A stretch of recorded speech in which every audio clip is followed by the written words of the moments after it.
La clé tournait dans la serrure avec un cliquetis sec, presque trop fort dans le silence oppressant du couloir.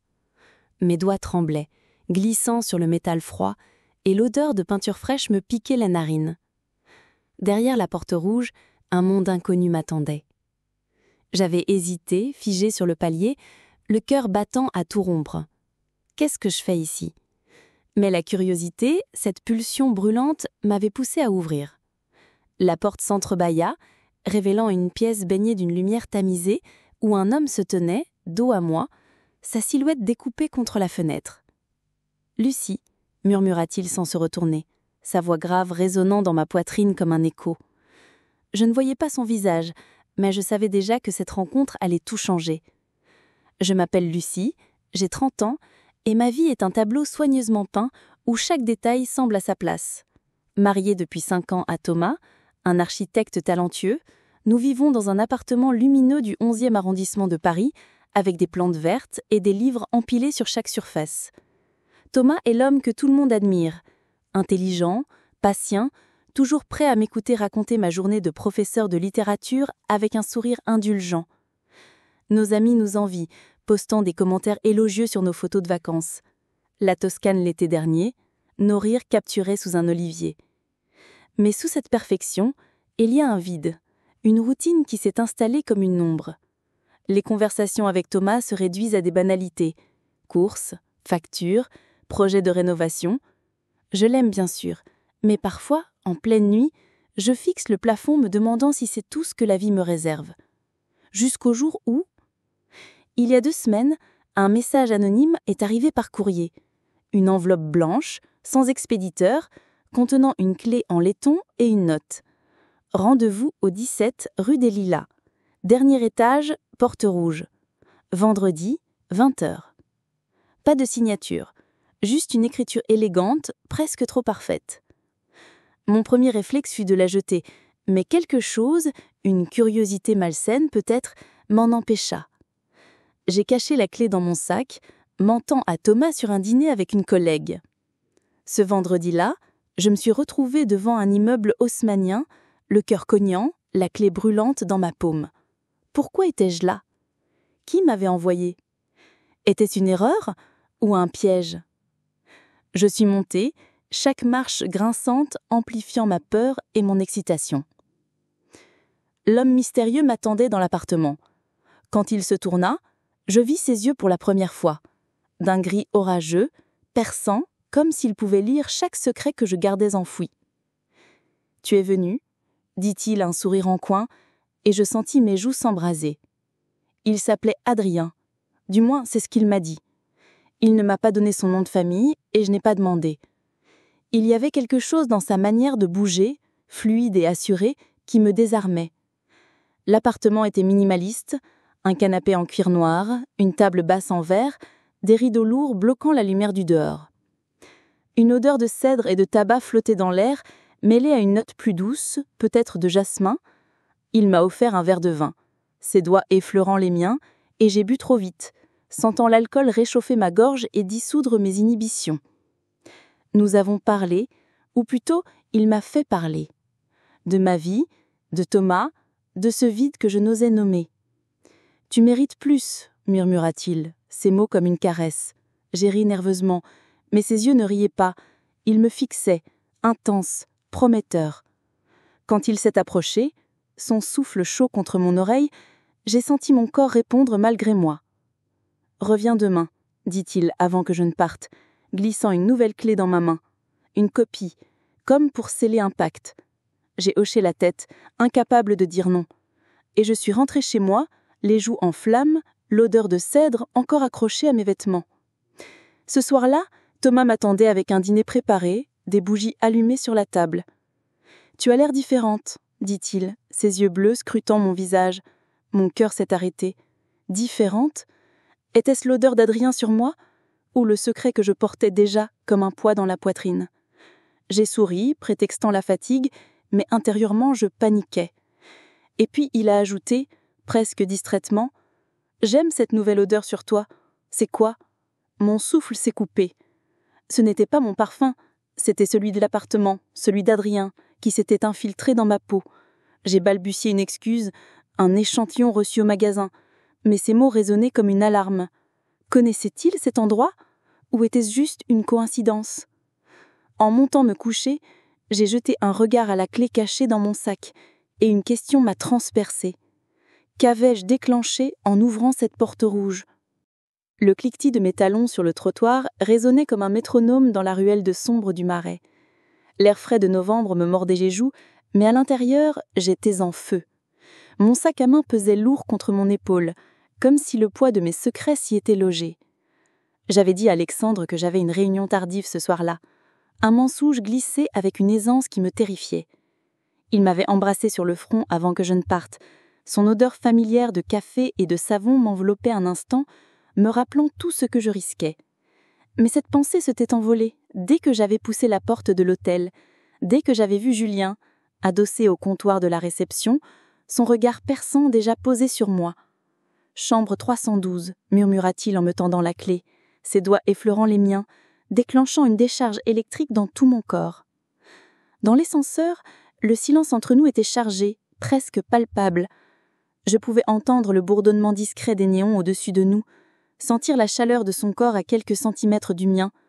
Ses yeux ne quittaient pas les miens, et dans ce miroir étroit, je voyais une version de moi que je ne reconnaissais plus, les joues rosées, les lèvres ouvertes, une femme prête à plonger dans l'interdit. « Tu es magnifique ce soir », dit-il, enfin sa voix basse comme un grondement. Je baissai les yeux, incapable de soutenir l'intensité de son regard, mais mon cœur battait si fort que je craignais qu'il l'entende. Quand les portes s'ouvrirent, il me prit la main, et nous marchions jusqu'à la chambre comme si le reste du monde n'existait plus. À l'intérieur, tout était familier et pourtant électrisant, les chiltres blancs impeccables, la lumière tamisée des lampes de KFG, et ce parfum, toujours ce parfum de lavande et de vanille, qui semblait s'infiltrer dans ma peau à chaque visite. Julien ferma la porte derrière nous, et sans un mot, il m'attira contre lui. Ses lèvres trouvèrent les miennes, et le monde s'effaça à nouveau. Il y avait quelque chose de désespéré dans la façon dont nos corps se cherchaient, comme si chaque caresse, chaque brûlant sur ma peau, et j'abandonnais complètement, oubliant pendant un instant Alexandre, la maison, la vie que j'avais construite. Mais ce soir-là, quelque chose était différent. Entre deux baisers, Julien s'écarta légèrement, son souffle encore rapide, et me regardait avec une intensité nouvelle. « Pourquoi fais-tu ça, Claire ?» demanda-t-il soudain, ses yeux fouillant les miens. La question me prit courgois, comme une gifle. Pourquoi? Je n'avais pas de réponse claire, pas de mots pour expliquer ce mélange de désir, d'ennui et de peur qui m'avait poussé dans ses bras. Je ne sais pas, murmurai-je, ma voix tremblante. Il sourit, mais il y avait une ombre dans ses yeux, quelque chose qui me fit frissonner. « Tu es plus compliqué que tu ne le penses, dit-il en caressant ma joue, et je sentis un pincement au cœur. Était-ce une accusation, une mise en garde, ou simplement une observation? Je n'eus pas le temps d'y réfléchir. Il m'embrassa à nouveau, plus fort, comme pour effacer la question. Le lendemain matin, je rentrai à la maison avant l'aube, le goût de Julien encore sur mes lèvres. Alexandre dormait encore, sa respiration régulière emplissant la chambre. Je me glissai dans la salle de bain, laissant l'eau haute chauver les traces de la nid, mais ce parfum, ce maudit parfum semblait s'accrocher à moi comme une seconde spo. En me regardant dans le miroir, je vis une femme aux traits tirés, avec les yeux brillants de culpabilité et de désir mêlés. J'avais menti à Alexandre, encore, un mensonge de plus, un de ceux qui s'accumulent comme des pierres dans une poche, menaçant de vous faire couler. Mais ce n'était que le début. Ce jour-là, au bureau, j'ai reçu un message de Julien. Juste quelques mots. Ce soir, même heure, même endroit. J'ai une surprise. Mon pulse s'accéléra. Une surprise? L'idée me rendait à la fois excitée et nerveuse. Que pouvait-il vouloir me montrer? Était-ce un cadeau, un aveu, ou quelque chose de plus sombre? Je passais la journée distraite, mes pensées oscillant entre l'anticipation de le revoir et la peur qu'Alexandre ne note quelque chose. À la pause déjeuner, je surpris une conversation entre deux collègues à propos d'un voyage d'affaires à Lyon, l'endroit où tout avait commencé. L'un d'eux mentionnait le terme où j'avais rencontré Julien, et mon sang se glaça quand il ajouta « Apparemment, ils ont un diffuseur de parfum unique dans chaque chambre. C'est tellement reconnaissable. » Je posai ma tasse de café trop fort, attirant leur regard. « Tout va bien, Claire ?» demanda l'un d'eux. J'ai hoché la tête, un sourire crispé sur mes lèvres, mais intérieurement je paniquais. Ce parfum, Alexandre l'avait reconnu. Était-il déjà allé dans cet hôtel? Avec qui? Et pourquoi? Ce soir-là, en me préparant pour rejoindre Julien, je pris soin de vaporiser un autre parfum sur moi, quelque chose de floral et léger pour masquer l'odeur traîtresse. Mais en arrivant à l'hôtel, Julien m'attendait avec un petit flacon en verre, élégant, rempli d'un liquide ambré. « C'est pour toi », dit-il avec un sourire énigmatique. « Le parfum de la chambre 312, je l'ai fait faire spécialement. » Mon cœur s'arrêta. Il me tendait un flacon de ce parfum, celui qui risquait de tout détruire. Était-ce une coïncidence, ou savait-il quelque chose que j'ignorais? Ses yeux brillaient d'une lueur indéchiffrable, et pour la première fois, je me demandais si je le connaissais vraiment. Chaque pas vers la porte rouge était désormais une plongée dans un abîme, un mélange toxique de désir et de terreur qui me faisait trembler. La clé dans ma poche semblait brûler, comme un talisman maudit, et l'odeur de cèdre et de jasmin, celle de l'appartement d'Adrien, s'était incrustée dans ma mémoire, me poursuivant même chez moi. J'avais menti à Thomas encore, prétextant un séminaire à l'université qui s'éternisait. Ses yeux bleus, si familiers, m'avaient scruté avec une intensité nouvelle lorsqu'il m'avait embrassé avant mon départ. « Prends soin de toi », avait-il murmuré, sa voix douce, mais teintée d'une nuance que je ne pouvais ignorer. Était-ce de la suspicion ou juste ma paranoïa qui grandissait, nourrie par les secrets que j'accumulais comme des pierres dans un sac trop plein? En montant les escaliers du 17, rue des Lilas, je sentais mon cœur cogner, chaque marche amplifiant cette alternance brutale entre l'excitation de revoir Adrien et la peur d'être découverte. L'appartement était devenu un refuge et une prison. Quand je poussais la porte rouge, Adrien m'attendait, assis sur le canapé, un verre à la main, ses yeux gris orageux me transperçaient. L'odeur familière m'enveloppait, chaude et entêtante, mêlant cèdre, jasmin et une pointe de tabac, comme un parfum qui scellait notre pacte interdit.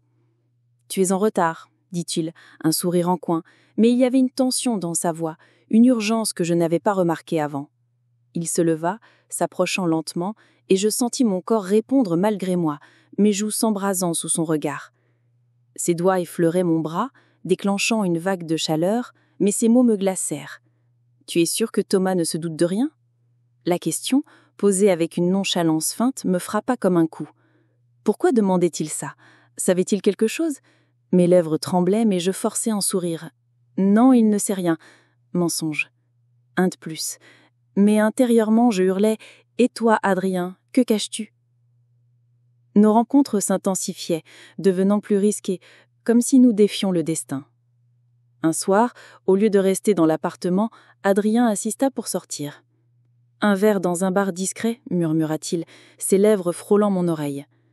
J'hésitais, la peur me nouant l'estomac, et si quelqu'un nous voyait, mais ses yeux, brillant d'une promesse silencieuse, me firent céder.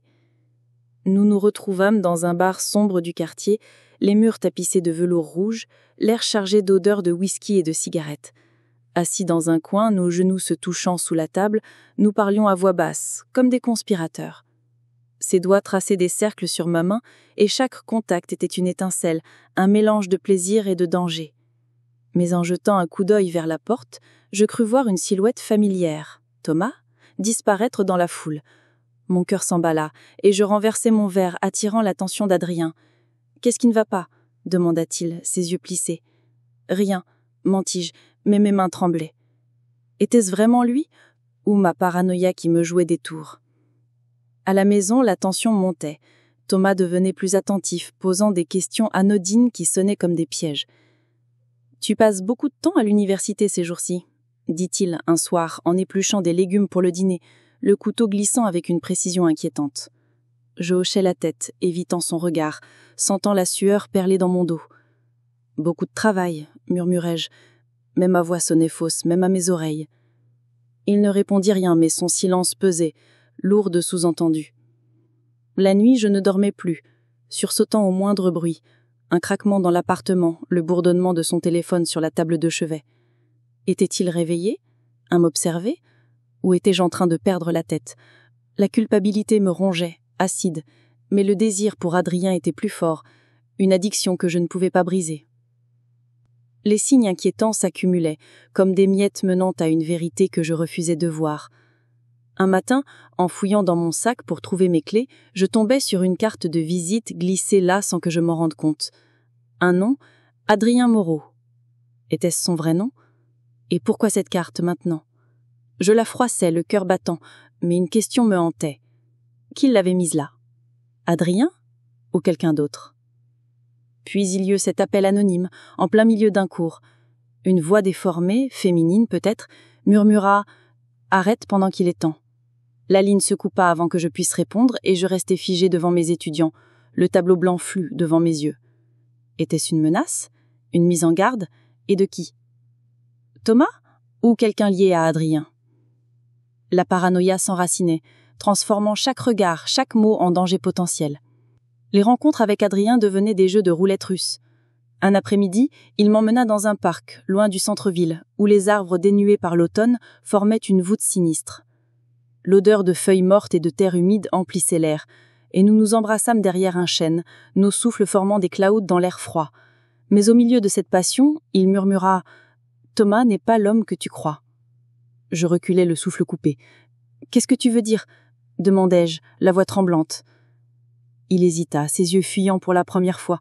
« Rien, juste fais attention. » Fais attention. Les mots résonnaient comme une alarme. Était-ce jaloux? Ou savait-il quelque chose sur Thomas que j'ignorais? Le doute s'installa, plus profond, plus dark. Chez moi, les indices s'accumulaient. En rangeant le bureau de Thomas, je trouvai un carnet, caché sous une pile de plans architecturaux. Dans l'intérieur, des notes griffonnées, des dates, des adresses, dont une, 17 rue des Lilas. Mon sang glaça. Était-il au courant pour l'appartement? Était-il déjà allé là-bas? Mes mains tremblaient en refermant le carnet, mais je ne pouvais plus ignorer les coïncidences. Le reçu de café, la carte de visite, les questions de Thomas, son regard perçant, et maintenant cette adresse. Était-ce lui qui m'avait envoyé la clé pour me tester? Ou était-ce Adrien, jouant à un jeu plus complexe? La peur alternait avec le désir, une danse épuisante. Dans les bras d'Adrien, je trouvais un refuge temporaire, ses caresses essassant la panique, mais dès que je rentrais chez moi, la terreur revenait, plus forte. Le mini-climax arriva comme un coup de tonnerre. Un soir, en rentrant de l'appartement, je trouvai Thomas dans le salon, un objet dans les mains. Une clé en laiton, identique à celle que j'avais reçue. « C'est à toi ?» demanda-t-il, sa voix calme ma glaciale. Mon cœur s'arrêta. D'où venait cette clé? Était-ce celle que j'avais cachée? Ou une autre? Liée à un secret qu'il gardait? Non, mentis-je, la gorge sèche. Il me fixa, ses yeux bleus comme des lames. « C'est drôle, » dit-il en posant la clé sur la table. « Je l'ai trouvée dans ton sac. » Mon monde vacilla. Comment c'était possible? Je l'avais cachée dans une poche secrète. Quelqu'un l'avait déplacée. Adrien ou Thomas lui-même pour me piéger. La révélation partielle me frappa. Thomas savait quelque chose, mais quoi? Et pourquoi cette clé? Était-il lié à l'appartement, à Adrien, d'une manière que je ne comprenais pas encore? La nuit qui suivit, je restai éveillée, écoutant le souffle de Thomas, me demandant qui il était vraiment. Et dehors, dans la rue, une voiture resta garée trop longtemps, ses phares éteints, comme une menace silencieuse. Bientôt tout éclaterait. Bientôt. La clé que Thomas avait trouvée dans mon sac reposait sur la table du salon, luisant sous la lumière tamisée comme une accusation muette. Je la fixais, incapable de détourner les yeux, mon cœur battant si fort que je craignais qu'il ne l'entende. L'odeur de son thé à la bergamote flottait dans l'air, mêlée à celle du parquet ciré, un rappel de notre vie domestique qui semblait maintenant si fragile. Thomas était assis en face de moi, ses doigts tapotant doucement le bord de sa tasse, ses yeux bleus scrutant mon visage. « Tu ne veux pas m'expliquer, Lucie ?» demanda-t-il, sa voix basse, presque trop calme. Chaque mot était en piège, et je sentais le sol se dérober sous moi. J'avais menti tant de fois, mais là, face à cette clé, je me sentais au bord du précipice. Un faux pas et tout s'effondrerait. Mon mariage, ma vie, moi. « Je ne sais pas d'où elle vient, » murmurai-je, la gorge sèche, évitant son regard. C'était un mensonge, bien sûr, mais il sonnait faux même à mes oreilles. Thomas haussa un sourcil, un sourire froid aux lèvres. « Vraiment? Parce qu'elle était dans ton sac, dans une poche que tu n'utilises jamais ?» Mon souffle se coupa. Comment savait-il pour cette poche?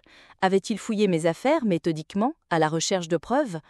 Ou était-ce lui qui avait placé la clé là pour me tester? La paranoïa me submergeait, transformant chaque détail en une menace. Je forçais un sourire, balbutiant une excuse sur une collègue qui avait dû la laisser tomber par erreur. Mais ses yeux ne me lâchaient pas, comme s'ils pouvaient voir à travers mes mensonges. « Intéressant », dit-il simplement, avant de se lever et de disparaître dans la cuisine. Le cliquetis de sa tasse dans l'évier résonna comme un glas. Ce soir-là, je ne dormis pas. Allongé à côté de Thomas, j'écoutais sa respiration régulière, me demandant s'il jouait la comédie. Était-il réveillé, m'observant dans le noir? Mes pensées tournaient en boucle. La clé, le carnet avec l'adresse de la rue des Lilas, le reçu de café, les mots d'Adrien sur Thomas. Il n'est pas l'homme que tu crois. Chaque indice était une pièce d'un puzzle que je redoutais d'assembler. Et Adrien, que cachait-il? Sa question sur Thomas, son regard fuyant, la carte de visite glissée dans mon sac, tout suggérait qu'il en savait plus qu'il ne le disait. Étais-je un pion dans un jeu plus grand, manipulé par les deux hommes de ma vie? L'alternance entre désir et peur me rendait folle, une danse épuisante entre la passion brûlante d'Adrien et la terreur de perdre Thomas. Le lendemain, je reçus un message d'Adrien. « Ce soir, rue des Lilas, on doit parler, c'est urgent. » Mon pouce accéléra. Urgent? Était-ce une confession, une mise en garde ou un piège? Je passais la journée dans un brouillard, mes cours à l'université à peine audibles par-dessus le bourdonnement de mes pensées. À la pause déjeuner, je crus voir une femme au bout du couloir, son visage à moitié caché par un chapeau.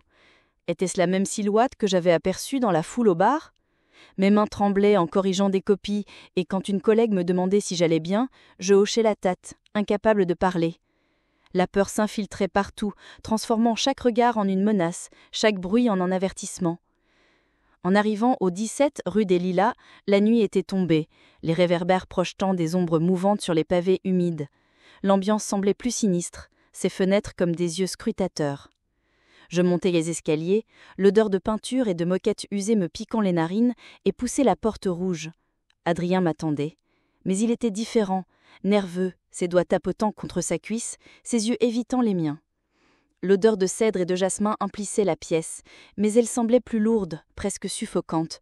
« Lucie, commença-t-il, sa voix tendue, il faut que tu saches quelque chose. » Mon cœur s'arrêta. Était-ce l'aveu que je redoutais? « Je ne t'ai pas tout dit, » continua-t-il, s'approchant, ses mains cherchant les miennes. Je reculai, le mur froid contre mon dos. « Quoi? Des mois ?» insistai-je, la voix tremblante. Il hésita, puis lâcha. « Je connais Thomas. » Les mots me frappèrent comme un coup de poignard. Connaître Thomas? Comment? Depuis quand? On a travaillé ensemble il y a longtemps, murmura-t-il, ses yeux fuyants. Et il n'est pas l'homme que tu crois. Mon monde vacilla. Travailler ensemble? Était-ce lié à l'adresse dans son carnet? À la clé? Je sentis la colère monter, mêlée de peur. « Pourquoi tu ne m'as rien dit au début ?» criai-je, les larmes aux yeux. Adrien s'approcha, ses mains sur mes épaules, mais je le repoussai. « Tu me mens depuis le début !» accusai-je. Il secoua la tête, désespéré. « Je voulais te protéger, Lucie, mais maintenant, c'est trop tard. » Trop tard. Les mots résonnaient comme une sentence. La confrontation indirecte avec Thomas s'intensifiait. En rentrant ce soir-là, je trouvais l'appartement plongé dans l'obscurité, sauf pour une lampe dans le salon. Thomas était là, un verre de whisky à la main, son regard fixé sur la clé posée sur la table. « Tu veux me dire la vérité maintenant ?» demanda-t-il, sa voix glaciale. Mon souffle se coupa. « La vérité? Quelle vérité? La mienne avec Adrien ou sa sienne avec cette adresse, cette clé, ce passé qu'il me cachait? Je secouai la tête, incapable de parler, sentant les murs se refermer sur moi. « Tu changes, Lucie », ajouta-t-il, se levant, son ombre s'étendant sur le mur comme une menace. Il s'approcha, son souffle chaud contre mon visage, et je crus voir une lueur de triomphe dans ses yeux. Savait-il pour l'appartement? Pour Adrien? Ou était-ce lui qui m'avait attiré là-bas depuis le début? Les jours suivants furent un cauchemar. Les messages d'Adrien se faisaient plus pressants. « Ne dis rien à Thomas, je t'expliquerai tout. » Mais je ne pouvais plus lui faire confiance. Et Thomas? Il agissait comme si de rien n'était, préparant des dîners, me souriant, mais ses gestes étaient calculés, ses questions trop précises. « Tu étais où hier soir ?» demanda-t-il, feignant l'innocence. Je mentais, encore, chaque mot creusant un fossé plus de profond. La paranoïa me consumait. Une voiture garée trop longtemps en bas de l'immeuble, un appel inconnu qui raccrochait dès que je décrochais, une ombre dans la rue qui semblait me suivre. Étais-je observé? Par Thomas? Adrien? Ou quelqu'un d'autre? Le mini-climax arriva comme un éclair dans la nuit. En rentrant d'un cours, je trouvai un nouvel objet dans mon sac, un pendentif en argent en forme de cœur, que je n'avais jamais vu. À l'intérieur, une photo minuscule, moi dans l'appartement d'Adrien, prise à mon insu. Mon sang se glaça. Quelqu'un m'avait photographié là-bas, derrière la porte rouge. Était-ce Adrien, me manipulant? Thomas, me surveillant? Ou une tierce personne, tirant les ficelles d'un jeu que je ne comprenais pas les règles? Je cachai le pendentif, tremblante. Mais une question plus grande me brûlait. Comment Thomas connaissait-il l'adresse de la rue des Lilas? Et pourquoi Adrien semblait-il si nerveux en parlant de lui? J'étais au bord d'être découverte, suspendue au-dessus d'un gouffre. La prochaine révélation serait fatale, je le sentais. Mais qui la déclencherait? Et à quel prix? La clé trouvée par Thomas, cette maudite clé en laiton qui brillait comme un œil accusateur, était devenue l'épicentre de mon tourment. Elle reposait maintenant dans un tiroir de ma coiffeuse, cachée sous une pile de bijoux que je ne portais plus, mais son existence me hantait, comme un fantôme tapi dans l'ombre. Chaque fois que je passais devant le miroir, je voyais mon reflet pâle, les cernes sous mes yeux, les lèvres pincées par l'angoisse. L'appartement, notre appartement, avec ses murs crème et ses plantes vertes qui s'épanouissaient sous la lumière filtrée des volets, semblait maintenant oppressant, chaque coin recelant un secret. Thomas agissait comme si de rien n'était, des petits déjeuners préparés avec soin, des baisers distraits sur ma joue. Mais ses yeux bleus que j'avais aimés pour leur douceur, me scrutaient avec une intensité nouvelle, comme s'ils attendaient que je craque. Et moi, je craquais intérieurement, morceau par morceau. Ce matin-là, l'air était chargé d'une humidité lourde, comme si Paris retenait son souffle avant un orage. Je me préparais pour l'université, mes gestes mécaniques, mon esprit ailleurs, sur la porte rouge, sur Adrien, sur les mots qu'il avait murmurés. Je connais Thomas. Comment? Pourquoi? Était-il complice ou ennemi? Je vaporisais un peu de parfum sur mon cou, un geste habituel, mais l'odeur florale se mélangeait dans ma tête à celle de cèdre et de jasmin de l'appartement secret, me faisant frissonner. Thomas entra dans la salle de bain, son reflet apparaissant derrière le mien dans le miroir. « Tu pars tôt, » dit-il, sa voix neutre, mais ses mains se posèrent sur mes épaules, lourdes, possessives. Je hochai la tête, forçant un sourire. Beaucoup de copies à corriger. Mensonge. Encore un. Mais ses doigts serrèrent un peu plus fort, et je crus sentir une hésitation dans son toucher. Savait-il que j'allais revoir Adrien, ou était-ce lui qui orchestrait tout? Adrien m'avait envoyé un message la veille. « Ce soir, rue des Lilas. Je t'expliquerai tout. Viens seul. » Seul. Ce mot m'avait glacé. Était-ce une menace? Une promesse?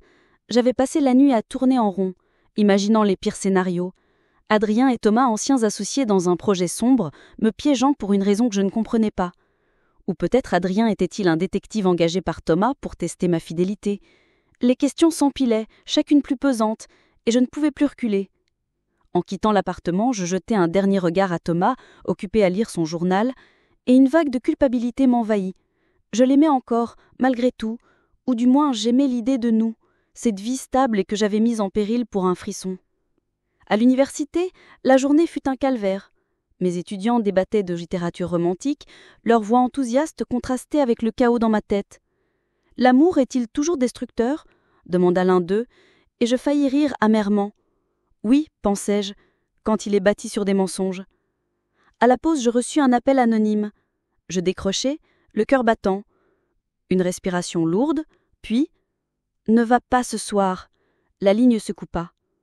Mon sang se glaça. Qui était-ce? Thomas? Adrien? Ou quelqu'un d'autre tapi dans l'ombre? Je scrutai le couloir, les visages des collègues et des étudiants semblaient soudain suspects. Puis la porte rouge vint approcher, et une odeur de peinture fraîche me piquait les narines, me ramenant à ma première visite. Devant la porte rouge, j'hésitais. La clé tremblait dans ma main. « Pars, Lucie !» murmura une voix intérieure. Mais je tournai la serrure et la porte s'ouvrit avec un clic sec. L'appartement était plongé dans une semi-obscurité, les rideaux tirés, la lumière d'une lampe de chevet projetait des ombres dansantes sur les murs. Adrien n'était pas là. Mon cœur s'emballa. Était-ce un piège? Puis sur la table basse en verre, je vis un téléphone portable posé là comme une invitation, noir, anonyme, avec un écran allumé affichant un enregistrement audio. Mes doigts tremblants l'attrapaient et je pressais play. La voix qui sortit du haut-parleur était la mienne. « Je ne sais pas pourquoi je suis venue », disais-je, suivi du rire grave d'Adrien. Puis des murmures, des soupirs, des aveux volés, nos conversations, nos moments intimes, enregistrés dans les moindres détails. Mon sang se glaça. Qui avait fait ça? Adrien? Pour me chanter? Ou Thomas, qui avait découvert tout et planté ce téléphone pour me confronter? Les enregistrements continuaient, des bribes de nos baisers, des promesses chuchotées, même des détails sur Thomas que j'avais confié à Adrienne. J'ai senti la nausée monter, le monde tourner autour de moi. C'était la preuve ultime et irréfutable de ma trahison. Mais pourquoi ici? Pourquoi maintenant? La porte claqua derrière moi, et je sursautai, me tournant d'un bond. Adrienne était là, son visage pâle, ses yeux gris écarquillés. « Lucie, ce n'est pas ce que tu crois !» murmura-t-il, s'approchant les mains tendues. Mais je reculais, le téléphone serré contre ma poitrine. « C'est toi qui as enregistré ça ?» accusai-je, la voix brisée. Il secoua la tête, désespéré. « Non, c'est lui, Thomas, il sait tout depuis le début. » Mon monde s'effondra. « Thomas? Comment ?» Adrien continua, les mots sortant en rafale. « On s'est connus il y a des années, sur un projet d'architecture. Il m'a contacté, m'a demandé de te séduire, de te tester. La clé, c'était lui qui me l'a donnée. Tester? Séduire? » Je sentis les larmes couler, chaudes sur mes joues. Était-ce vrai? Ou Adrienne mentait-il pour se sauver? « Pourquoi ?» balbutiai-je. Adrienne s'approcha, sa voix basse. « Parce qu'il doutait de toi. Il voulait une preuve de ta fidélité. Mais je suis tombée amoureux pour de vrai. » La révélation choquante me submergea comme une vague. Thomas, mon mari, avait orchestré tout ça. La clé anonyme, les rencontres, les mensonges, tout pour me piéger. Mais alors le carnet, l'adresse, la clé dans mon sac, c'était lui depuis le début? Adrienne tendait la main, mais je la repoussai, le cœur en miettes. Et les enregistrements, demandai-je, tremblante. Il m'a forcée à installer un micro. Je n'avais pas le choix. Pas le choix. Les mots sonnaient faux, comme un écho creux. Était-ce vraiment Thomas le marionnettiste ou Adrienne qui inventait tout pour me garder? Les questions restaient en suspens, sans réponse claire, me laissant dans un tourbillon de doutes. Soudain, le téléphone dans ma main se mit à vibrer, l'écran s'allumant avec un numéro inconnu. Mais non, pas inconnu. C'était le numéro de chez moi, notre appartement. Mon sang se glaça. Thomas m'appelait? Ou quelqu'un d'autre, depuis notre maison? Je fixai l'écran, le cœur cognant, tandis que la sonnerie insistante emplissait la pièce. Adrienne pâlit, murmurant « Ne réponds pas !» Mais je ne pouvais pas m'en empêcher. Mes doigts tremblants pressèrent le bouton vert, et une voix familière, froide, résonna. « Tu as été piégé depuis le premier jour. »